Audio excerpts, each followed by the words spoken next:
Hi guys, in this video I'm going to show you how to fix Call of Duty Modern Warfare. So how you can fix it in your PC, right? So we have to go to the Steam, then you have to go to the library, right click your not working game, right? That is Call of Duty Modern Warfare. Click on properties, click local files,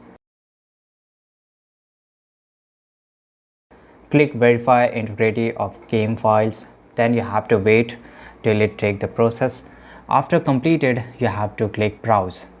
Right click not working game and click on properties.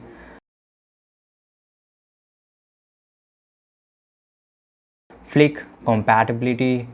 Check run that program in compatibility. Select the Windows 7 and or Windows 8.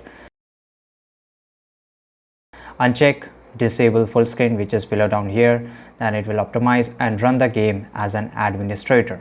Then you have to click on apply and OK, and after that you can play the game. So it's very easy guys. You have to just apply what I have shown you in this video and it will fix all of your problem, right? So this is it. I hope you enjoyed this video.